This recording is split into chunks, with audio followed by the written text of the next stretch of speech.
Simon-Pierre leur dit « Je m'en vais à la pêche ». Ils lui répondent « Nous aussi, nous allons avec toi ».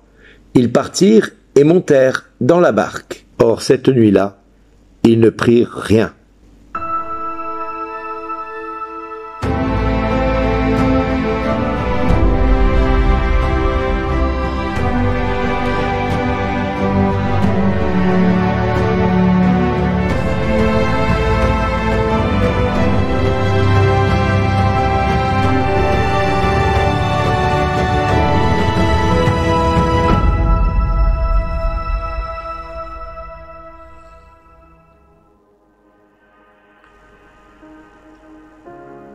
Bonjour les amis, ce texte des Actes des Apôtres, comme le texte de la lettre de l'évangile de Jean, nous avons aujourd'hui tous les ingrédients pour se poser les bonnes questions.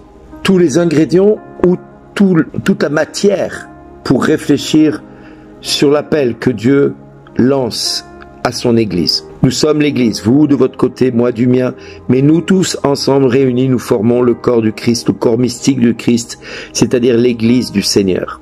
Il est la tête et il dirige son Église. Les apôtres ont été nommés pour être les fondateurs, les 12 piliers de l'Église sur lequel va reposer la construction spirituelle de ce que le Christ veut pour le monde. Et nous le voyons dans ce texte, que Pierre, même s'il a vu Jésus ressusciter, même s'il a entendu Jésus lui dire « Désormais tu seras pêcheur d'hommes », eh bien comme il ne sait pas quoi faire de ses 10 doigts, comme il ne sait pas comment s'y prendre, puisqu'il n'a pas encore vu Jésus monter au ciel, puisqu'il n'a pas encore été plongé dans le Saint-Esprit, le fait est que il n'a pas reçu la Pentecôte.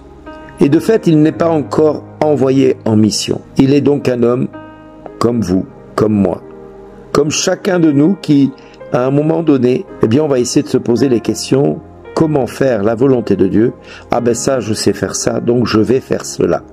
Et Pierre ne va pas déroger à cela, puisqu'il va dire, ben, je vais aller pêcher. Et les autres, que de dire, ben non Pierre, c'est pas du tout notre mission. C'est pas du tout ce que Dieu, notre Seigneur, nous a demandé d'être des pêcheurs d'hommes, pas des pêcheurs de poissons. Au lieu de lui dire ça, non, mais ils suivent Pierre, comme des moutons suivent un berger. Et c'est le cas. Pierre devient le berger de ces moutons qui, au lieu de se laisser guider par la puissance du Saint-Esprit, ce qu'ils feront plus tard, eh bien, vont se laisser conduire par Pierre qui les conduit à revenir en arrière. Tout comme le peuple d'Israël, quand ils quittèrent l'Égypte, ont eu la tentation de vouloir revenir en Égypte parce que là, au moins, ils avaient de quoi manger, de quoi boire. Ils étaient à l'abri de la nuit, des serpents. Ils avaient tout ce dont ils avaient besoin.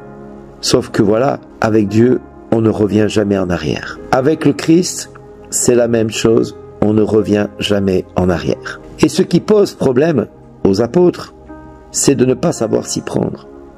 Or, quand on devient disciple du Christ, ce n'est pas à nous de savoir comment nous devons nous y prendre, mais c'est de faire confiance au Saint-Esprit qui va diriger toutes choses et conduire toutes choses pour la plus grande gloire de son Père et la sienne. Alors voilà, mes amis, aujourd'hui, nous devons nous poser la question, comment moi je vais répondre à Dieu? Comment je vais entendre la voix de Dieu? Qu'est-ce que Dieu attend de moi? Pierre, ne sachant pas, est retourné à ce qu'il savait faire.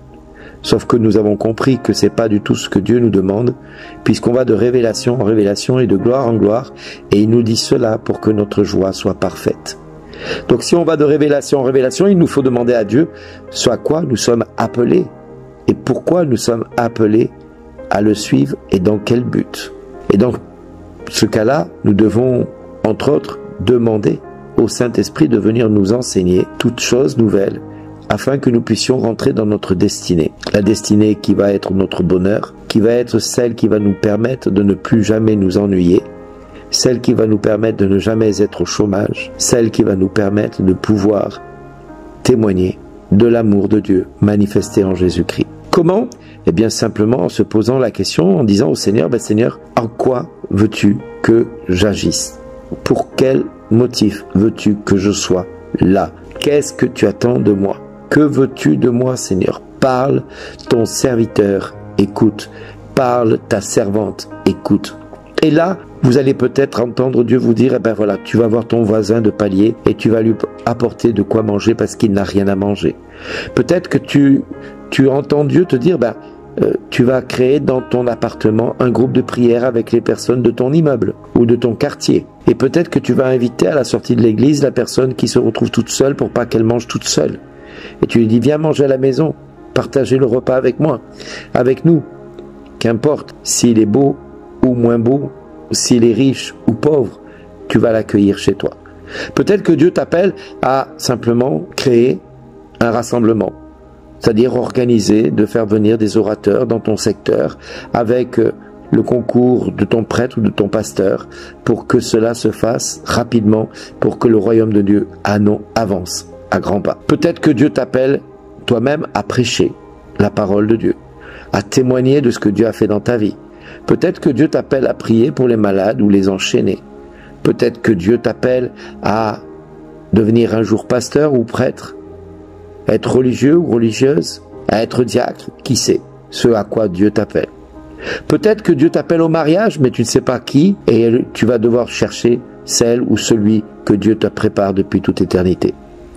Mais quelle que soit la voie, si c'est par exemple de mettre ta fortune au profit d'une mission particulière pour le royaume de Dieu, si Dieu te dit, ben voilà, tu as de l'épargne qui sert à rien sur ton compte, plutôt que de thésauriser, prends de l'argent de ce compte, prends 10, 20, 30, 40, 50%, 100% du montant et mets-le au service du royaume de Dieu et de la bonne nouvelle. Alors peut-être que toi tu vas te sentir concerné par l'une de ces propositions. Peut-être que Dieu va te dire, ben va faire une retraite dans un séminaire, dans une maison de retraite, dans un hôpital, va prendre soin des malades, va prendre soin des enchaînés qui sont en prison.